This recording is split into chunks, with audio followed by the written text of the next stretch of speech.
Peace and love, everybodies. I see what you did there, and I like that.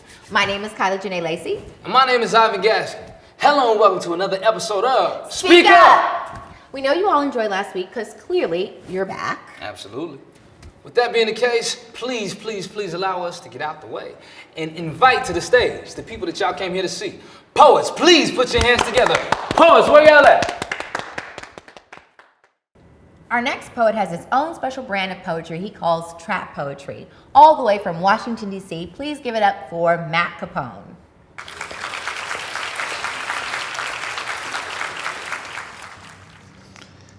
She reminds me of Saturday morning breakfast, and no, don't ask. She's not vegan because she definitely eats meat. Her snores sound like 4 p.m. in the afternoon. She's so peaceful when she sleeps. When she sneezes, it literally sounds like you popped the lid on a Sprite can. When she smiles, she competes with the sun on whose light is brighter than.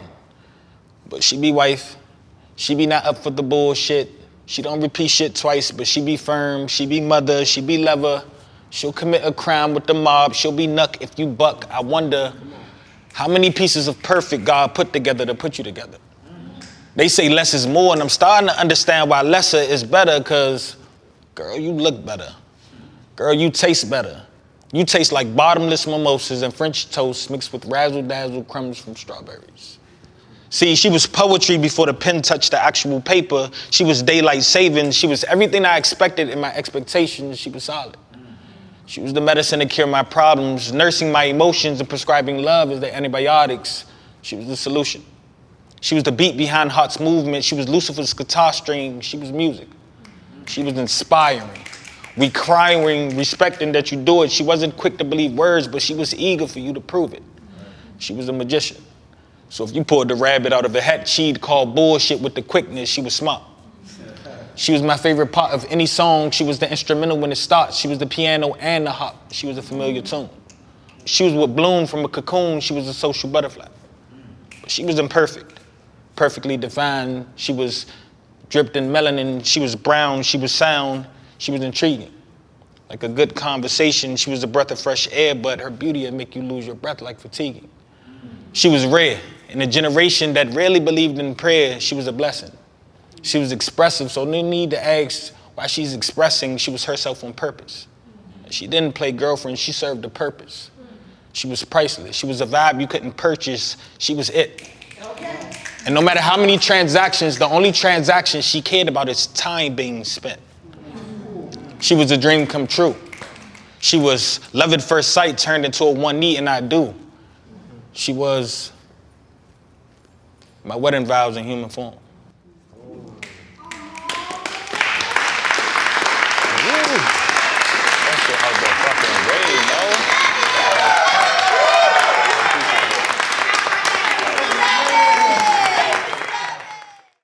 The next poet that is coming to the stage is Qiana Camille, all the way from right here in Atlanta, Georgia. Please welcome her to the stage.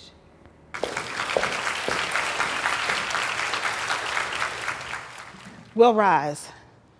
They may look you in the eyes and try to tell you lies, but negativity and hatred can't really be disguised. And when we come together, it may come as a surprise, but one thing I can guarantee you for sure is, we'll rise. Through the darkest days and on the coldest nights, we were built as survivors, so our instincts to fight. And when the devil's searching for us, we know how to hide in the beauty and the safeness of our Savior's light. So you could try to knock us down, but I promise in spite, it's not a maybe or a possibility, it's a fact and it's right. That we can fall down, and although we might, I promise in time you'll be mesmerized at how true this statement is. We're guaranteed to rise. Our beauty is never ending, which means it never dies. Our strength is so compelling when we don't compromise. Our love is like a gift, so you can call it a prize. Please value the confidence and innocence in our children's eyes. Let's remember the purpose of us living our lives. Teach the children who we are without the lies. Remember our strength as a people, and let's give them pride. Our black is so beautiful, it's not wrong, it's right, which is the reason we must all come together, unite. Let's value our children and keep the main goals in sight. Let's teach them respect, to have morals, and to be polite. But let's also be honest and teach the facts of life. Although there are times we will be denied, we stick together as a people and continuously we'll rise.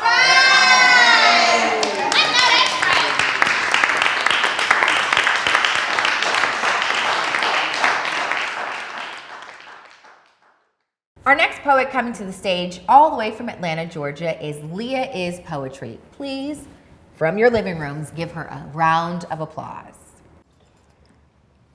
I guess I gotta give myself time to express these all too common indiscretions. I've been feeling uneasy like the black culture lately don't appease me. Please do me a favor and simmer down. It has been brought to my attention that our people have lost the importance of speaking. Tongues tied down to statistics. Too many of our black men are taught that feelings make you weak. Feelings make you gay. Toxic male masculinity in our community is at an all-time high. And me being a mother of sons, see, I got a lot of questions that tend to need answers. See, our people have been taught for generations that strength equals being in pain but never exposing it. Taught oppression gon' get you through today, child. Taught you best not speak out to the master, you ain't gon' have no tongue. Our people are being oppressed by their own kind and we stand around while nothing's being done. Ignoring the signs, blindly telling the lies like it's the end of our people's oppression when in fact it's really just begun. And we see nothing wrong. See, pain done been whipped into our branded hearts. We hang on to oppression because it's part of how our ancestors survived. So how do we get in front of these emotions our little black boys are feeling?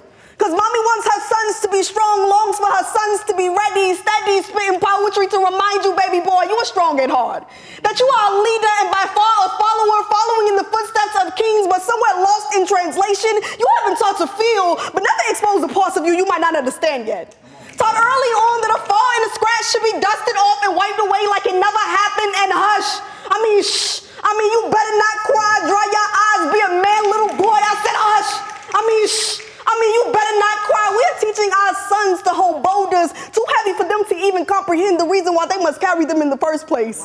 We are not creating men. We are creating ticking time bombs with no way of knowing how to communicate because our culture teaches suppression instead of expression, and you know it's true. 10. They are reaching a point of explosion every minute we allow our little boys to think that feeling or speaking out is a direct insult to their mirroring images, but who are we to judge? 9. The fathers that are raising our sons are either too high-strung, practicing what their fathers preach, not acknowledging the damage that's already done.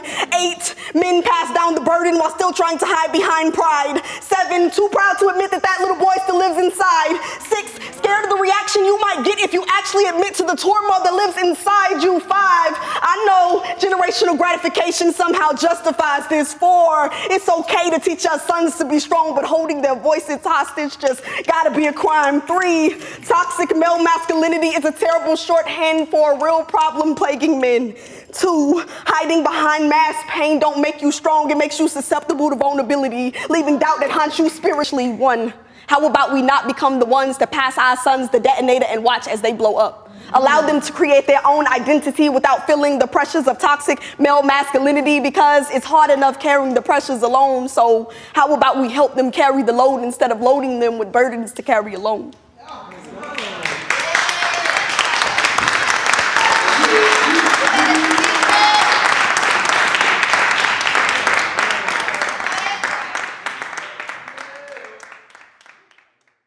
Now, wasn't that great, y'all? Clap it up. Come on. Hey, I see you not clapping at home. Just because you clapping to a screen don't mean you don't get to be a good hater clapper. energy. Come You're on. better than that. Let's see it. All right, now check it out. Thank y'all so much for tuning in this Your week face. to a phenomenal week.